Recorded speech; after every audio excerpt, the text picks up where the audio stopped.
Olá, queridos amigos. É com muita alegria, com muito prazer que estamos mais uma vez aqui para iniciarmos o vídeo de mais um estudo semanal do livro A Caminho da Luz, ditado por Emmanuel e psicografado por Chico Xavier em 1936, do século passado, né? Esse livro está nos ajudando a compreender, né, o que somos, de onde viemos e para onde vamos, para esclarecer como foi criado o nosso planeta Terra, né?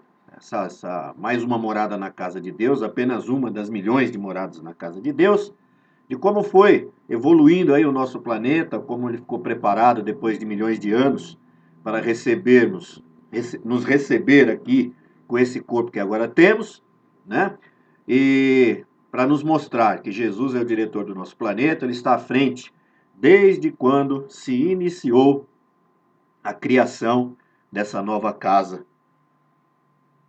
de Deus. E na semana passada nós estudamos o 15º capítulo, hoje nós vamos entrar no 16º. Semana passada a gente foi vendo lá a evolução do cristianismo, né? Nós paramos lá com Constantino, né? Nós falamos um pouquinho lá do início da igreja, e hoje nesse 16º capítulo é a igreja e a invasão dos bárbaros, né? Então nós vamos ver aqui nesse capítulo, nesse 16º capítulo, como que a igreja vai se colocando lá em Roma, né? E como ela vai sendo influenciada por Roma e como ela deixa de ser uma igreja voltada à humildade e passa então a ser uma igreja totalmente modificada pelos modos e costumes de Roma. Então vamos lá, primeiro tópico: vitórias do cristianismo.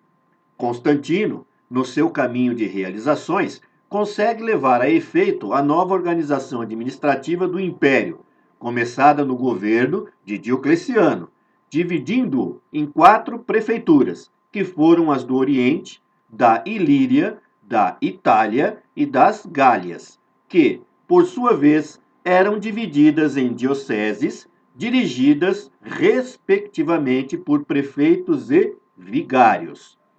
Com a influência do vencedor da Ponte Milvius, efetua-se o Concílio Ecumênico de Nicéia para combater o cisma de Ário, padre de Alexandria, que negara a divindade do Cristo. Os primeiros dogmas católicos saem com força de lei desse parlamento eclesiástico de 325 depois de Cristo.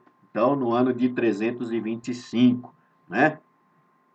Então, esse primeiro concílio ecumênico, o que ele foi isso, né? Um dos propósitos era resolver isso, né?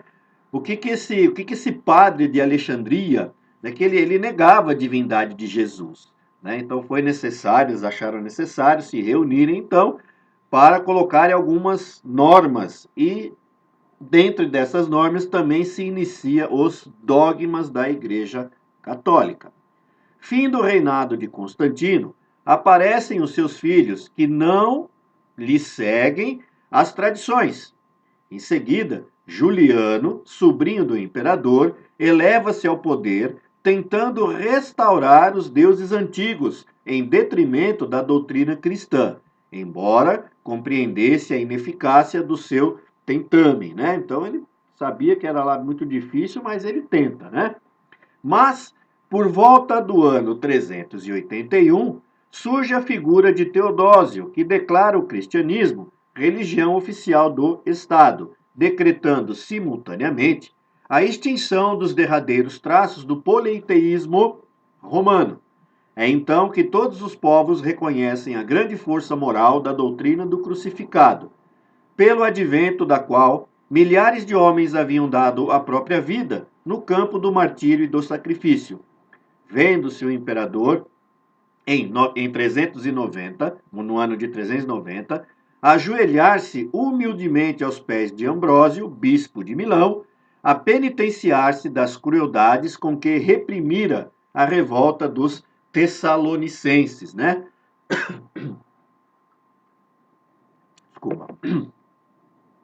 Então a gente vê aí, lá no começo também, né? O cristianismo precisou brigar, precisou lutar lá, né? Para se impor em Roma.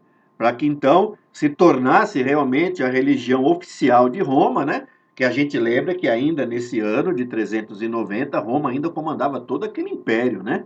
Mas já Teodósio, ele declara o cristianismo, olha, a partir de agora, a doutrina cristã, ou cristianismo, passa a ser, então, a religião oficial do reino, do Império Romano, né? Então, começaram a existir várias igrejas dentro do vasto Império Romano.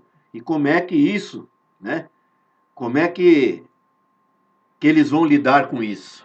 Né? Um império tão vasto, tão grande, como é que vão se comportar todas as igrejas? Então vamos lá. Primórdios do catolicismo. O cristianismo, porém, já não aparecia com aquela mesma humildade de outros tempos. Suas cruzes e cálices deixavam entrever a cooperação do ouro e das pedrarias, mal lembrando a madeira tosca da época gloriosa das virtudes apostólicas. Seus concílios, como os de Nicéia, Constantinopla, Éfeso e Calcedônia, não eram assembleias que imitassem as reuniões plácidas e humildes da Galiléia. A união com o Estado era motivo para grandes espetáculos de riqueza e vaidade orgulhosa, em contraposição com os ensinos daquele que não possuía uma pedra para repousar a cabeça dolorida. Então a gente vê aí, né? Então já se começa o quê? Já se começa a introduzir dentro daquela igreja a vaidade, o orgulho e principalmente, né, a ostentação. Então a gente vê que a partir de todas aquelas cruzes de ouro, aqueles cálices de ouro, todas aquelas coisas, pedrarias, né, aquelas pedras preciosas, quando tinham esses concílios, né, que era a reunião de todos esses bispos, então era uma coisa muito suntuosa, que estava muito, mas muito longe de ser, né, a origem, a virtude da origem do cristianismo, que era na humildade. Quando nós vemos aqui, quando Emmanuel coloca para nós, em contraposição aos ensinos daquele que mal tinha uma pedra para dormir, encostar sua cabeça. Ora, de quem que Emmanuel está falando? De Jesus, que não possuía nenhum travesseiro, nenhuma pedra como travesseiro. Então a igreja já começa aí, né, a se deixar levar pela ambição. As autoridades eclesiásticas compreendem que é preciso fanatizar o povo, impondo-lhe suas ideias e suas concepções, e longe de educarem a alma das massas na sublime lição do Nazareno, entram em acordo com a sua preferência pelas solenidades exteriores, pelo culto fácil do mundo externo, tão do gosto dos antigos romanos, pouco inclinados às indagações transcendentes. Então, olha aí, o que eles descobrem ali? Né? O que eles começam a fazer? Olha, vamos fanatizar o povo, porque um povo fanático é muito mais fácil de ser enganado, de ser iludido, de ser manobrado, não é verdade? Então, o que eles começam a fazer? Começam a inventar um monte de dogma dentro da igreja e fanatizar o povo, com cultos externos, né? Cultos externos, aquelas missas suntuosas, aquelas coisas maravilhosas, cheias de pedra, cheias de ouro, né? Quando eu era criança, ainda lembro que onde eu nasci, ali no Jardim Helena, né, aqui na São Miguel Paulista, nós tínhamos um padre, e quando a gente estava jogando bola na década de 70, lá em 1970, jogando uma bolinha na rua, o padre vinha na sua bicicletinha, todos nós íamos dar a bênção para o padre. Ele nos respondia em latim, a sua missa ainda era rezada em latim, e nós não entendíamos nada, né? Então, ora, era mais uma forma aí de se dominar o povo, né? Então vamos lá, Igreja de Roma.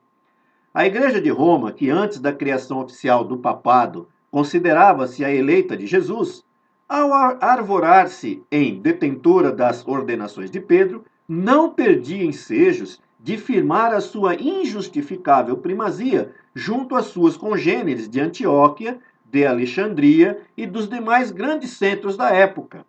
Herdando os costumes romanos e suas disposições multisseculares, procurou um acordo com as doutrinas consideradas pagãs pela posteridade, modificando as tradições puramente cristãs, adaptando textos, improvisando novidades injustificáveis e organizando, finalmente, o catolicismo sobre os escombros da doutrina deturpada. Os bispos de Roma, abusando do fácil entendimento com as autoridades políticas do Estado, impunham suas inovações arbitrárias, contrariando as sublimes finalidades do ensinamento daquele que preconizara a humildade e o amor como os grandes caminhos da redenção. É assim que aparecem novos dogmas, novas modalidades doutrinárias, o culto dos ídolos das igrejas, as espetaculosas festas do culto externo, copiados quase todos os costumes da Roma anticristã, né? Então, olha, o que a igreja faz? O que essa igreja de Roma faz?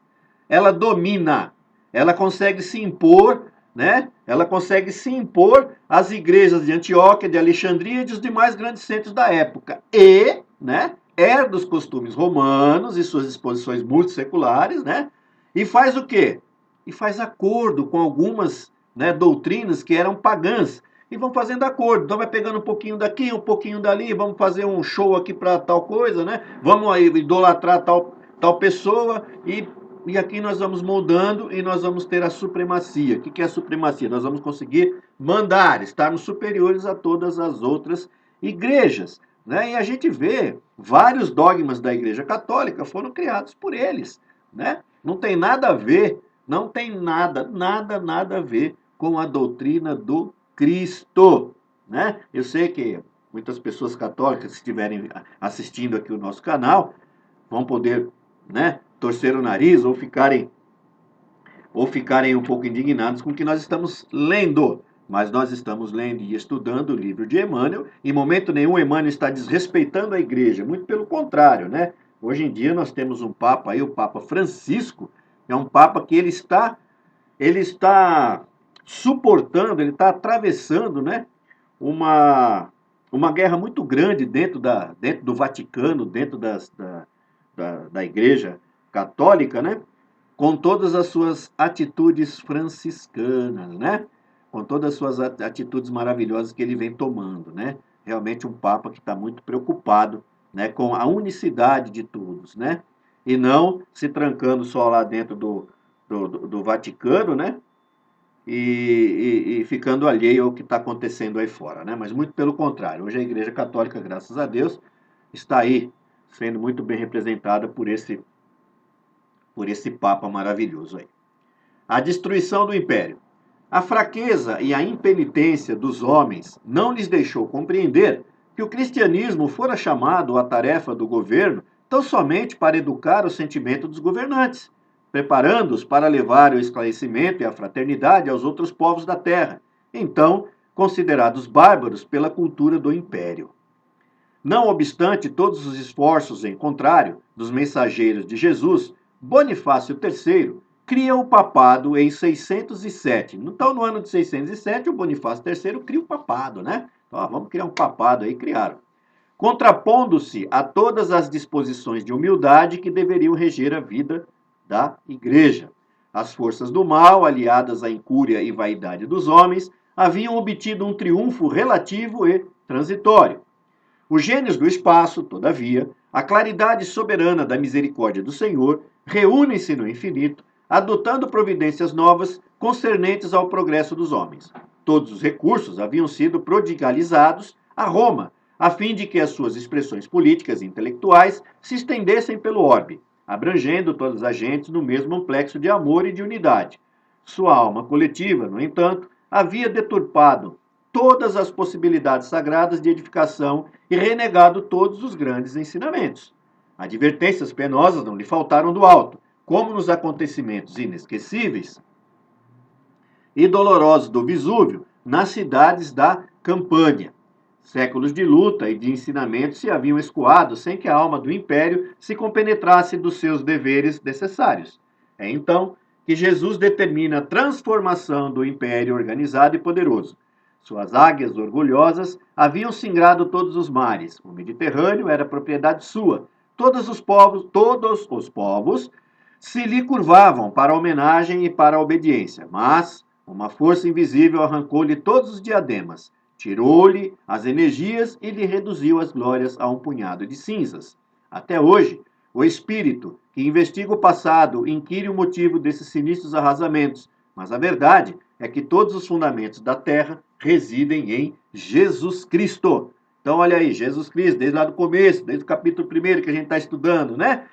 Essa bola de fogo se desprende lá daquela massa, né? E Jesus vai moldando, vai resfriando, vai trabalhando, né?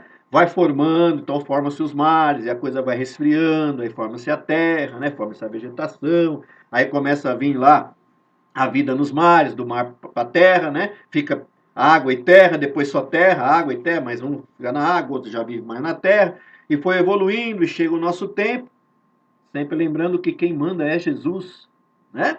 Quem manda é Jesus. Jesus é que está no comando aqui, né? Então, olha, por que nasce o Império, por que nasce a civilização romana? Para que ela pudesse, então, auxiliar o avanço de nós, da nossa humanidade. Mas se deturpa no caminho, né? Então, o que acontece? Cristo vai lá, Cristo vem, né? Cristo vem aqui, mas quando Jesus parte, quando o cristianismo começa, Roma adota o cristianismo como religião oficial do Estado, se esperava o quê? Né? Se esperava, como a gente viu ali no começo, que os governantes eles se espelhassem em Jesus para governar, não é isso? Mas não é isso que eles fazem. Pelo contrário, eles pegam toda a ambição deles, né? Toda a tirania deles, levam lá para dentro da igreja, né? Com o auxílio daqueles bispos da época, né?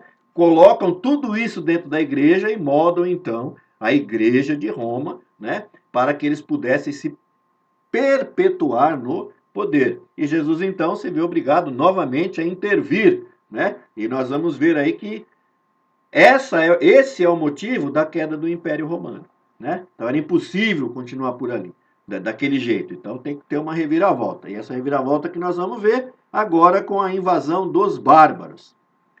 Essas determinações do Cristo, verificadas após o reinado de Constantino, foram seguidas das primeiras grandes invasões com os visigodos que, fugindo dos hunos, transpõem o Danúbio e estabelecem-se no oriente do Império, penetrando depois na Grécia e na Itália, espalhando flagelos e devastações. Debalde surgem as vitórias de Estilicão, porque no ano de 410 atingem elas as portas de Roma, que fica entregue ao saque e as mais duras humilhações.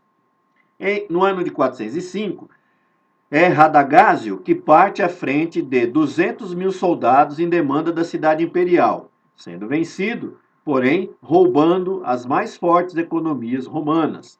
As provas expiatórias do império prosseguem numa avalanche de dores amargas. Aparecem as correntes bárbaras dos alanos, dos vândalos, dos suevos, dos burgúndios. Em 450, os hunos, comandados por Átila, atacam as Gálias, perseguindo populações pacíficas e indefesas. A unidade imperial perde a sua tradição para sempre. Com as suas vitórias, funda Clovis a monarquia dos francos. Os bretões, oprimidos pela invasão e privados do auxílio dos exércitos romanos, apelam para os saxônios, que povoam o sul da Jutlândia, organizando-se posteriormente a heptarquia anglo-saxônia. O que Roma deveria fazer com a educação e o amparo perseverantes, aqueles povos rudes e fortes vinham reclamar por si mesmos. A grande cidade dos Césares poderia ter evitado a catástrofe do desmembramento se levasse a sua cultura a todos os corações, em vez de haver estacionado tantos séculos à mesa farta dos prazeres e das continuadas libações. Né? Então a gente aí vê por que Roma passa por todo esse flagelo. Né? Por quê? Porque fica lá, estamos com a mesa farta, a gente manda no mundo inteiro, então vamos continuar dessa maneira. Né? E o que a gente precisa fazer para permanecer aqui no poder, né, na cabeça deles? A gente precisa, então, fanatizar o povo, a gente precisa dominar a igreja, então a igreja se deixa ser dominada, e fica tudo isso, né, atrapalhando o desenvolvimento de Roma e da humanidade, né? Então, todos esses povos ficam indignados e começam a invadir Roma e derrubam lá o Império Romano. Então, vamos lá. Razões da Idade Média. A queda do Império Romano determina no mundo extraordinárias modificações. Muitas almas heróicas e valorosas, que se haviam purificado nas lutas depuradoras, não obstante o ambiente pantanoso dos vícios e das paixões desenfreadas, ascenderam definitivamente a planos espirituais mais elevados, apenas voltando às atmosferas do planeta para o cumprimento de enobrecedoras e santificantes missões. Então a gente vê, né? Aqueles cristãos lá de trás, no começo, na época de Jesus, logo depois, né? Que eram perseguidos, que eram humilhados, que eram jogados aos leões, né? Todos aqueles que já tinham compreendido a magnitude de Jesus, né? A beleza da sua missão, já tinham aprendido o amor ao próximo, né? Que já tinham aprendido a fazer ao próximo o que queriam que eles fizessem a eles próprios, né? Então, ora, todos esses já estavam, já tinham ascendido ao plano maior, para outros mundos mais elevados do que a Terra. Mas muitos deles, né? O que eles fizeram? Eles voltam no nosso planeta para nos auxiliar, nós que ainda estamos aqui, para nos auxiliar, né? Para nos resgatar da nossa ignorância e fazer com que nós também pudéssemos ascender a mundos melhores, né? Evoluir a outros mundos. Então, eles voltam para cá para nos auxiliar. A desorganização geral com os movimentos revolucionários dos outros povos do globo terrestre, que embalde esperam o socorro moral do governo dos imperadores, originaram um longo estacionamento nos processos evolutivos. É aí, nessa época de transições que agora atinge as suas culminâncias, que vamos encontrar as razões da Idade Média, ou período escuro da história da humanidade. Só esse ascendente místico da civilização pôde explicar o porquê das organizações feudais, depois de tão grandes conquistas da mentalidade humana, nos grandes problemas da unidade e da centralização política do mundo.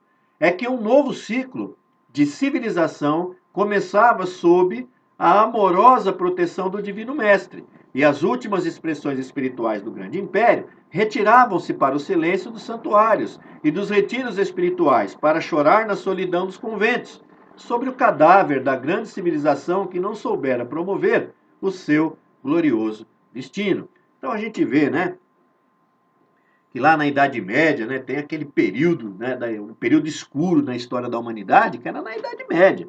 Então, se começava ali os feudos, tinham os senhores feudais, começavam a plantar, cada um tinha lá sua fazenda, e começaram a produzir, né? E aquilo era para ir para frente, né? Era para ir para frente, estavam todos lá, né, querendo evoluir, esperando, né? Esperando ter bons exemplos lá dos imperadores de Roma, da igreja de Roma, né? Mas eles ficam lá estacionados. Isso não acontece, então começa a ter as revoltas e começa a ter toda essa época escura, né? Que todo mundo começa a ficar ali preocupado. Quando Roma cai, o que acontece? As pessoas, elas se voltam para dentro da igreja, dos mosteiros, né?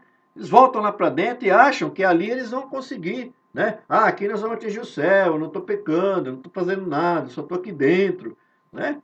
E vem essa fase escura, né? Na Idade Média.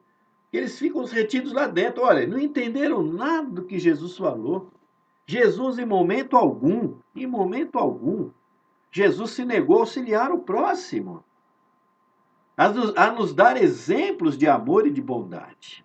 Muito pelo contrário, né? Então, o que resolve? Ah, eu sou cristão, eu amo Jesus, eu estudo o Evangelho do Jesus, sou espírita, faço o estudo do Evangelho no lar toda semana, participo na casa espírita, aplico passes, sou palestrante, eu sou dirigente de casa espírita. Tá bom, o que você faz pelo próximo? O que você faz pelo próximo? O que você retira de seu que não seja supérfluo e doa para o próximo? Quando você vê um irmão, um amigo, um desconhecido caído na rua, você passa por ele ou você o auxilia? Porque se você for um dirigente espírita, se você for um palestrante, se você for um passista, se você faz o evangelho toda semana, e você, quando passa por um irmão com necessidade, você passa por ele, não olha, não adiantou nada do que você fez. Nada do que você fez está fazendo, né? Recordemos aí a parábola do bom samaritano, não é verdade?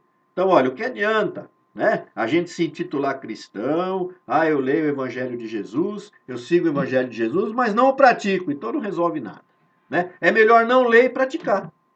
Porque tem muitas pessoas que não leem o Evangelho, que não frequentam nenhuma casa espírita, nenhuma igreja, nada, e são muito melhores do que nós que estamos dentro da casa espírita, dentro das igrejas, e que andamos aí com a Bíblia embaixo do braço, né? É muito assim. Um exemplo daquela pessoa que tem uma camisa estampada com Jesus no peito. Tá. Mas e aí? Ele está do lado de fora do peito ou ele está do lado de dentro? Né? Você está deixando Jesus agir na sua vida ou ele só está estampado na camiseta para você falar para todo mundo que você é cristão? Né? Então, olha aí, é para a gente pensar, né? Então vamos lá. Mestres do amor e da virtude. É o último tópico desse capítulo. Almas sublimadas e corajosas reencarnam, então, sob a égide de Jesus e para a grande tarefa de orientar as forças políticas da Igreja Romana, agora organizada à maneira das construções efêmeras do mundo. O papado era obra do orgulho e da iniquidade, mas o Cristo não desampara os mais infelizes e os mais desgraçados. E foi assim que surgiram no seio mesmo da Igreja alguns mestres do amor e da virtude, ensinando o caminho claro da evolução aos povos invasores, trazendo-os ao pensamento cristão e destinando-os aos tempos luminosos do porvir, né? Então, olha aí. Jesus nunca nos abandona. Nunca. E por ordem de Jesus e por vontade de Jesus, essas almas sublimadas e corajosas reencarnam no nosso planeta. E reencarnam ali dentro da igreja, dentro do papado, para fazer o quê? Para resgatar o amor, para resgatar a humildade, né, dentro da igreja romana. Eles reencarnam ali para isso. Então, da mesma forma que as falanges do mal agem, muito melhor e muito mais agem as falanges do bem, né? Mas nós não podemos esquecer que todos nós, individualmente e coletivamente, temos o nosso livre-arbítrio. Nós escolhemos por nós e pela coletividade o futuro de uma nação, de um povo, de um continente, de um planeta. É nós que, com o nosso livre-arbítrio, vamos lá escolher os caminhos que vamos percorrer. Quando escolhemos caminhos errados, damos muito mais trabalho para o Cristo, porque de uma forma ou de outra ele vai ter que consertar tudo aquilo. Aquilo vai ter que ser consertado. Aquilo vai ter que ser colocado no eixo de novo. Né? Como se um trem saísse do trilho. Então precisa se colocar o trem de novo no trilho para que ele possa avançar. Né? E a gente sabe o quanto pesa um trem, o quanto é difícil, né? Quanto trabalho dá de se colocar tudo isso. Então o que a gente está vendo aqui, desde quando a gente começou a estudar aqui esses tópicos, esses capítulos, que a igreja que o cristianismo está chegando em Roma, né? A gente começa a ver que tudo foi um esforço de Jesus, da espiritualidade, para fazer o quê? Fazer um grande império que unisse todo mundo, que a educação e o amor, né, fossem as diretrizes desse império, né? Para quê? Para a evolução da humanidade, a nossa evolução, mas que com o livre-arbítrio individual e coletivo, nós fomos nos afastando de Jesus, nos afastando desses seus ideais de amor, né? E fomos complicando tudo. E ora, é claro, a sementeira sempre é livre, mas a colheita ela é obrigatória, né? Então, quando os Césares de Roma, o povo de Roma se acha superior aos outros, né? E fica ali vivendo dessa sua suposta superioridade momentânea, a humanidade fica estagnada, né? Como a gente viu em 2 capítulos atrás, que a humanidade teve aí um retrocesso devido a esse envolvimento aí da política romana com a igreja. Nós tivemos aí estacionados por 1260 anos. Isso não é pouco. 1260 anos. Vamos colocar aí, né? Então a gente sabe o quanto que nós ficamos para trás, o quanto nós ficamos lá parados, né? E o que a gente sempre fala? O que a gente sempre coloca? Quando nós estamos estudando aqui que o papado era obra do orgulho e da iniquidade, era mesmo. Para que foi criado o papado? Para eles se manterem no poder. Para a Igreja de Roma ter uma supremacia, né? Em cima de todas as outras organizações religiosas. E vamos trazer isso para os nossos dias. E o que nós vemos hoje? Né?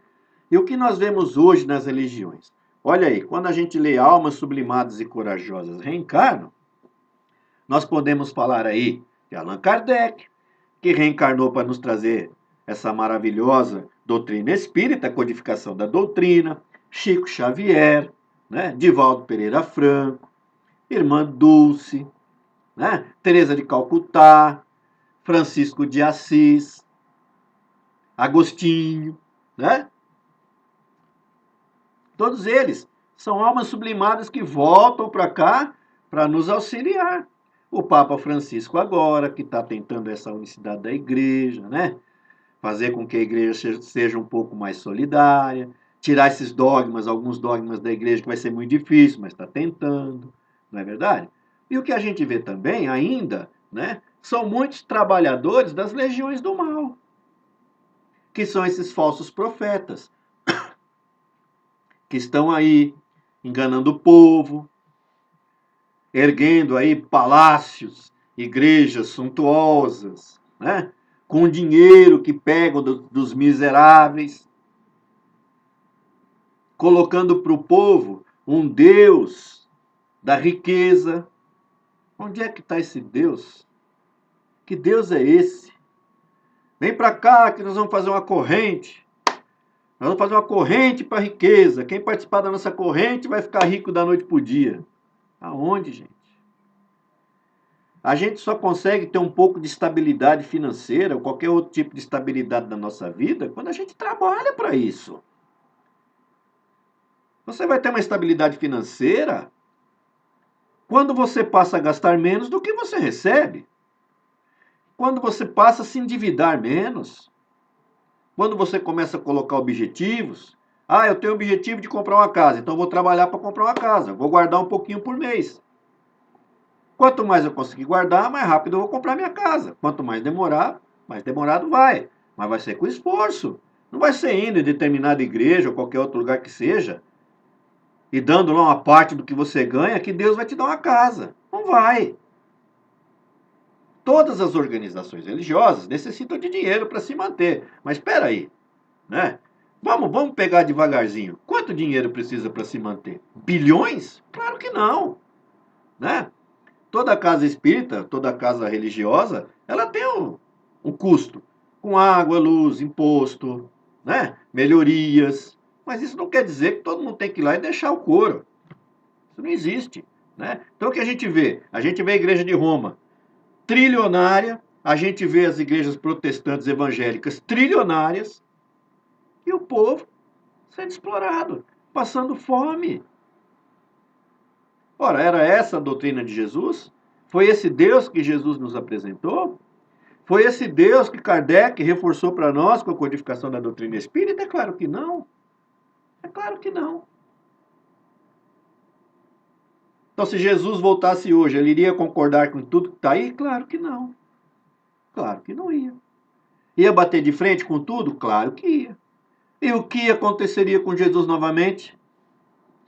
Seria mais uma vez crucificado por nós que estamos aqui, nesse planeta ainda de provas e expiações. Então, esse livro está servindo para que nós possamos refletir.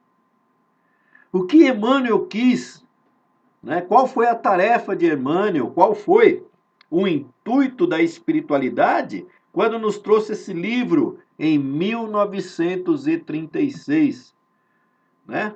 Nos trazer a realidade das coisas. Lá atrás, quase 100 anos atrás, não é?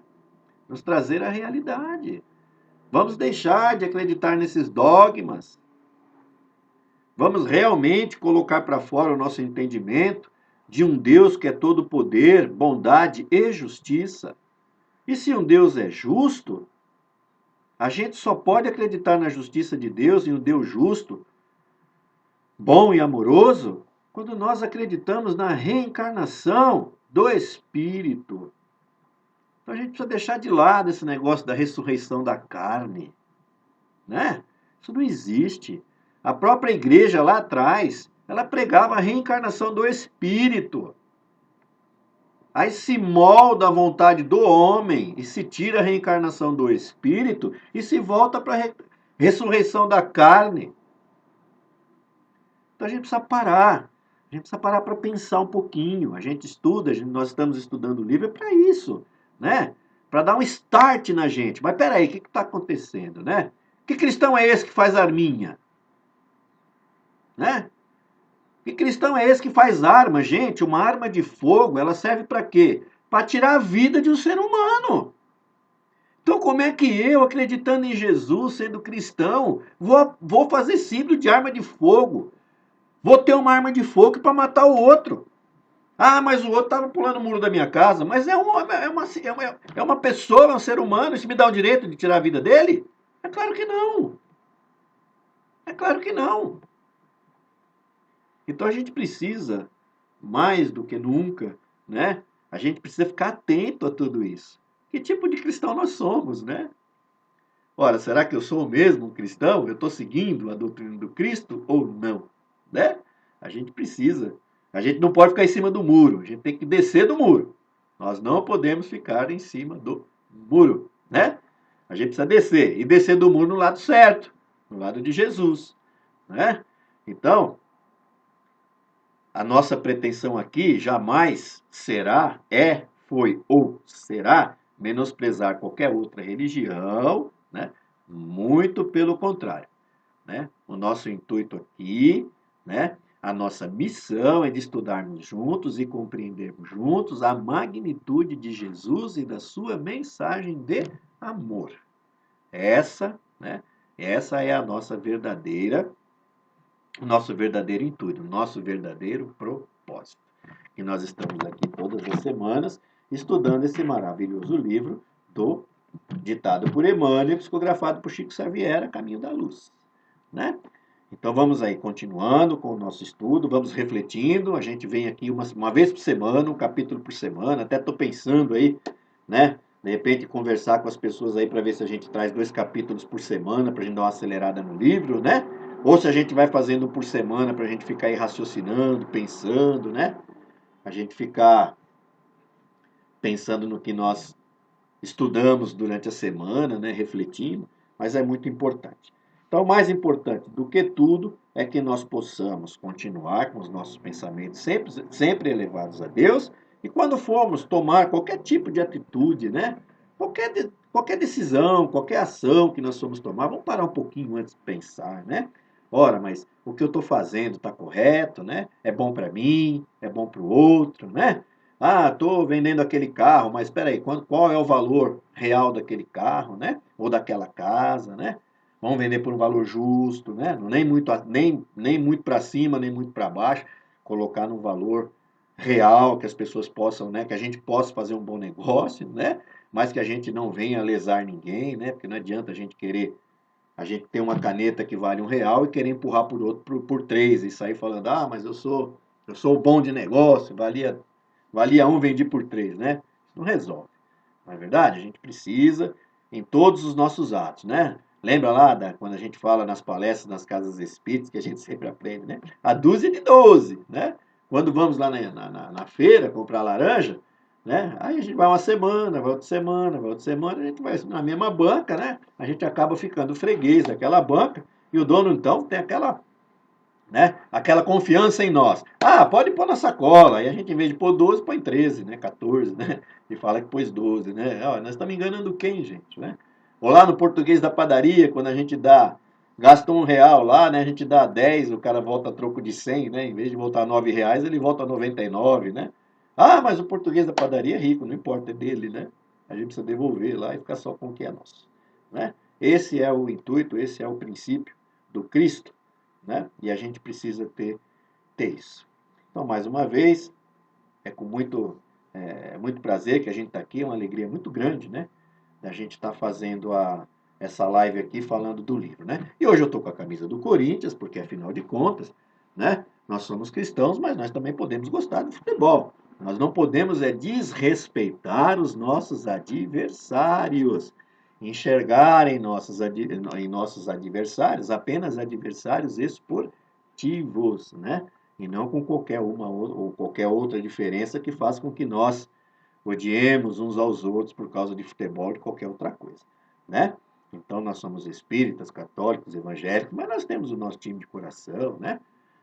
Tudo depende dos nossos atos, né? De como eu me comporto, né? Ora, é proibido ir lá ver um jogo de futebol? Não, não é proibido, desde que você vá lá ver um jogo de futebol. Você não vai lá para intimidar ninguém, que você não vai lá para bater em ninguém, que você não vai fazer nenhuma outra coisa, né? E hoje estou com essa camisa, porque hoje é aniversário, né?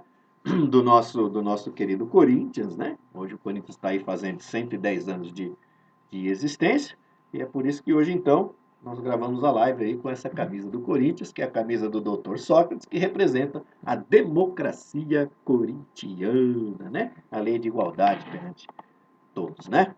É isso que a gente luta, pela igualdade de todos. Então, um abraço, que Jesus nos abençoe e que nós tenhamos uma ótima semana aí. E na semana que vem estaremos novamente aqui, né? Para estudarmos o 17º capítulo do livro. Fiquem todos na paz de Deus e que Jesus nos abençoe.